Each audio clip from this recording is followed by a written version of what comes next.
આને પ્રોબ્લેમ છે જો આમ ઊભી ઊભી કરે શું છે એ આને બાનો અહાંગરો કરે આ બાનો અહાંગરો કરે આને અહાંગરો કરે ભેગી પાસે ને પાસે બેઠી રહેતી ને પડી રહેતી ને બા ભેગી બા હુતા હોય ને ત્યાં પાસે આ પાસે ત્યાં બાજુમાં જ હુતી પાસે હુતી હતી જે થોડીક વાર થાય ને તો એની યાદ આવે આપણા કરતા છે ને કુતરાય બહુ યાદ વાળા હોય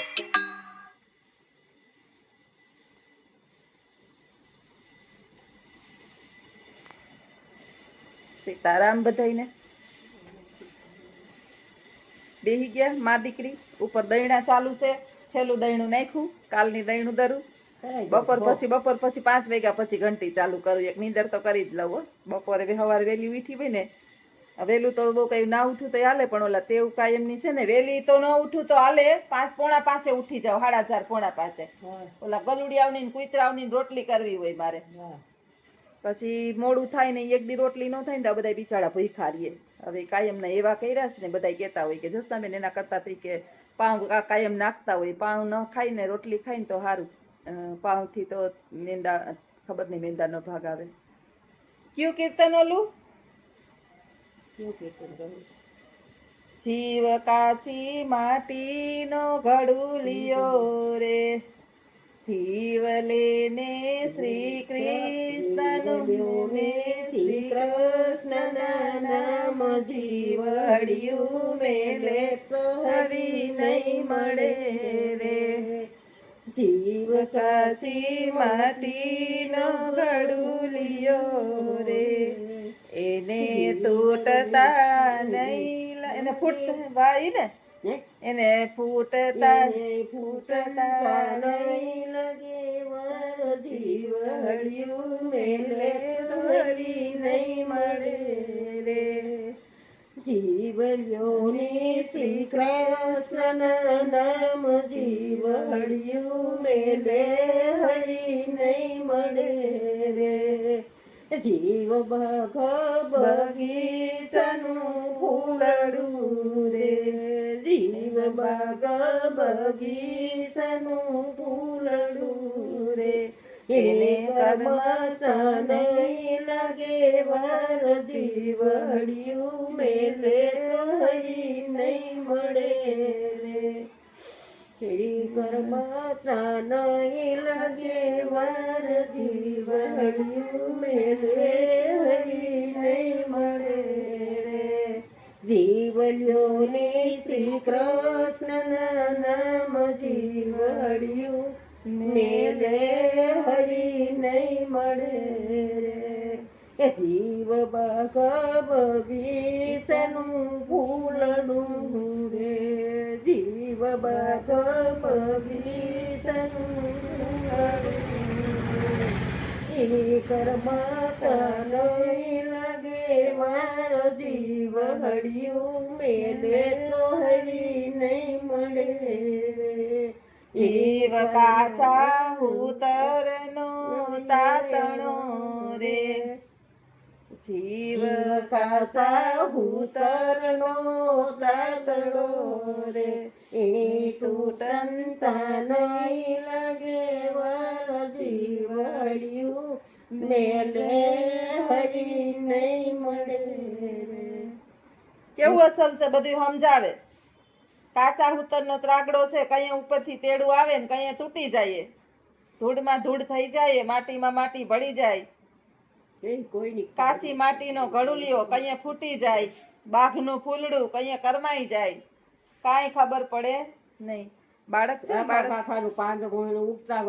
હા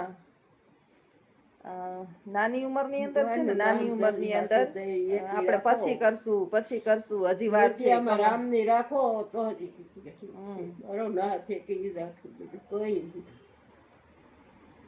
ભક્તિ પછી કરશું સારા કામ પછી કરશું નામ પછી લેવું ઘટપણમાં પછી કઈ થાય નહીં ઘટપણની અંદર બાને બોલવું હતું પણ છેલ્લે બોલાણું નહીં હું કઈક કેવા માંગતા હતા છેલ્લા તો 2 મહિના થયા તો બાની વાચા વહી ગઈ હતી બોલતા જ નહોતા કઈ ધીમે ધીમે કઈક વળી કઈક મને કહેતા સીતારામ નહોતું બોલાતું આપણે વિચારીએ ને પછી રામનું ભજન કર્યું પછી ભજન કર્યું પછી આ તેડું કઈ આવીએ ખબર પડીએ કોઈની ખબર નથી આયુષ્ય કઈ પૂરું થઈ જાહે પછી બોલાહે નહીં. તેના આવે મારા રામને ખબર નહીં, કોઈની ખબર નથી, ઘડીની ખબર નથી કે હું થાય. કેવી આખું કે- ઘર જાય પીસતા મારા હમણાં જાય છે ને. અહીંયા 3 જણા બાપ ગુજરી ગયા કાલે, એક્સિડન્ટ થયું. એ કોઈની ખબર જ પડે. કાલ તો જુવાન તઈને 30 વર્ષનું, એક 28 વર્ષનો ને કઈક શિક્ષક હતા, પરીક્ષા દેવા જતા હતા. 2 માણસ ને એક એનો બેન. એકને 5 વર્ષની છોકરી છે ને એકને 1.5 વર્ષનો છોકરો છે. છોકરા બે રખડી પડ્યા, મા બાપ વયા ગયા. માન બાપ એકના 2 વયા ગયા અને એકનો બાપ વયો ગયો. બિસાડા એવડા એવડાની જિંદગી શું હવે? છોકરી નહીં લાગ્યું તેને માથામાં લઈને દવાખાને જતા હતા. કુતિયાણે એક્સિડન્ટ થયું. અમાર કુતિયાણાની અંદર એક્સિડન્ટ થયું. બિચારા કેવી આ દુર્ઘટનાઓ બને. 2000 આખું ઘર તો હું ભગવાન કરી નાખે એ કોઈની ખબર 2025 નું વર્ષ છે ને, બાપ જાય તો. બહુ ખરેખર બહુ ભયંકર છે તે 2025. મારો રામ રાખે એમ રહેવાનું છે. કોરોનામાં એટલી દુર્ઘટના નહોતી બની ને. કોરોનામાં માણસ ખાલી કોરોનામાં જ મર્યા હતા ને એટલા માણસ મર્યા નહોતા જેટલા અકસ્માતની અંદર મરે છે. બહુ ભયંકર અકસ્માતનું આ વર્ષ છે. પણ આપણે પ્રેમાનંદજી મહારાજ એમ કહીએ કે બહાર નીકળીએ ને ત્યારે કમસે કમ 11 વખત એક મંત્રનો જાપ કરીએ.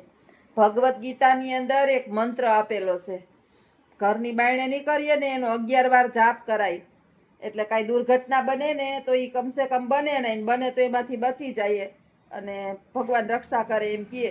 પણ આપણે છે ને એટલી બધી આપની અંદર ઉતાવળ છે ને આપણે ત્યાં ભૂલી જઈએ. સુખમાં છે ને આપણે ભગવાન યાદ નતા આવતા. એ ભગવાન બહુ હવે ભાગ્ય છે.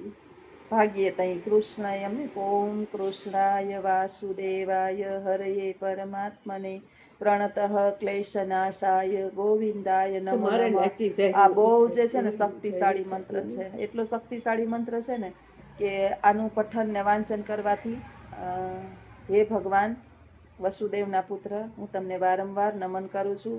અમારા જીવનની અંદર આવતા દરેક વિઘ્નો અને કષ્ટોનો તમે નાશ કરજો અને હરજો, મુશ્કેલીઓને દૂર કરજો. આવી આપણે મેને પ્રાર્થના કરી છે. આવું 11 વાર આ મંત્રનું ઉચ્ચારણ બહુ શક્તિશાળી મંત્ર છે. આપણા જીવનની અંદર બીજા વિઘ્નો હોય ને તો આપણે એને દૂર કરીએ, ભગવાન એને દૂર કરે. એટલે આપણે છે ને ત્યારે આપણને યાદ નથી આવતું. ત્યારે આપણે આ મંત્રનું ઉચ્ચારણ કરીએ ને ત્યારે આપણે કાંઈ સુખમાં યાદ જ નથી આવતું, પણ દુઃખમાં હોય ને તો એ બધું યાદ આવે. માણસને દુઃખમાં જ ભગવાન યાદ આવે, સુખમાં યાદ ન આવે. દુઃખ પડે ને તો સુખમાં તો તારે આમ આમ આમ સગા માગા ભરવાનું, હા બધા કરવાની. દુઃખ પડે તો ઈ ભગવાન સાંભળે. હા. એટલે તો કુંતાએ શું માંગ્યું તું? 5 પાંડવની માં હતી એને ભગવાન શ્રી કૃષ્ણ પાસે શું માંગ્યું તું? હે કાના, મને છે ને નારાયણ મને દુઃખ દેજે તું, મને કોઈ દી સુખ ન આપતો. જો હું સુખ આપે ને તો હું તને ભૂલી જાય. હા, આપણે છે ને મંદિરમાં જઈને ભિખારીને જે મેગે રાખીએ તો એ ગાડી દે ને બગલા દે ને મારું આ કર ને મારું આ કર ને મારું આ કર ને. આપણે ઈ ખબર છે કે ઈશ્વરે આપણને અનમોલ દેહ આપ્યો છે એ કેટલા કરોડોનો છે. એક દાંતનું આખું દાંતનું ફિટિંગ કરાવવા જઈએ ને પાછું ફરીથી દાંતનો પ્લાન્ટ આખો તો 3 થી 4 લાખ 5 લાખ જેવા દાંત, 10-10 લાખ સુધીની અંદર ખાલી દાંત પ્લાન્ટ થાય છે. વિચારો, કિડની, લીવર, ફેફસા, હૃદય આ બધા પ્લાન્ટ કરો. તમારા જે વાલ બેગોલા છે ઈ આ અબજો રૂપિયા દેતા આવું શરીર, આવી આંખું, આવા હાથ, આવા પગ, કાંઈ ન મળે. કાન, સાંભળવાની શક્તિ, બોલવાની શક્તિ, જોવાની શક્તિ, ઊંઘવાની શક્તિ, સ્પર્શેન્દ્રિય, આપણે કોઈ સ્પર્શ કરે એ શક્તિ, આ બધી ઈશ્વરની શક્તિઓ આપેલી છે. પણ આપણે આનાથી સંતોષ નથી. આપણે બસ રૂપિયા, ઐશ્વર્ય, ધન, દોલત ભિખારીને જેમ આખો ઓદી ભગવાન આમાં ઈ જ માગે રાખીએ, ક્યારેય ન માખવું.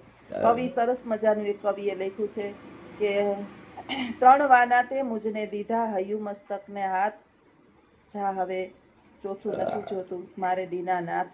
એ ભગવાન તે મને હૈયું મસ્તક ને હાથ એવા આપ્યા છે, આનાથી હું મારું બધું પ્રાપ્ત કરી લઈશ, મારે હવે ચોથું નથી જોતું. ઈશ્વરે સરસ મજાનું મસ્તક આપ્યું, બુદ્ધિ આપી, એની અંદર હાથ કામ કરવા માટે આપ્યા, અને હૃદય આપણું ફિલિંગ બધું થાય ને, હૈયું, મસ્તક અને હાથ, આ 3 આપ્યા. હવે મારે ચોથું નથી જોતું.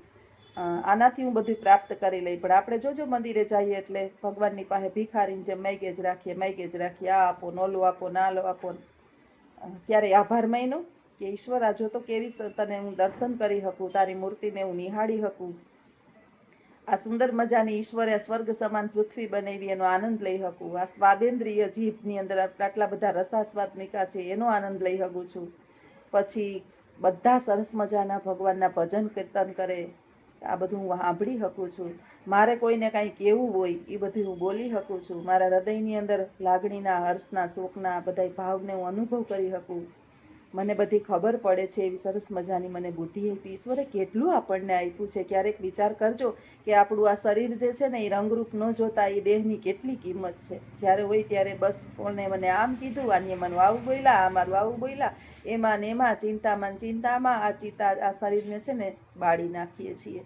કારણ વિનાનું બાળીએ નહીં, ઈશ્વરનો કાયમ ઉઠીને ઉપકાર માનીએ અને પ્રભુને પ્રાર્થના કરીએ કે પ્રભુ આ જે દેહ દીધો છે ને એ દેહ એવો ને એવો વૃદ્ધાવસ્થા આવે તો વાસ્તવિકતા છે, પણ મારા શરીરને નિરોગી રાખજે, બસ એટલી કૃપા કરજે. અને મારો હાથ જે છે અને મારું મસ્તક તારા સિવાય ક્યાંય નમે નહીં એટલી પ્રાર્થના કરજે. એટલી આપણે પ્રાર્થના ઈશ્વર પાસે કરીએ.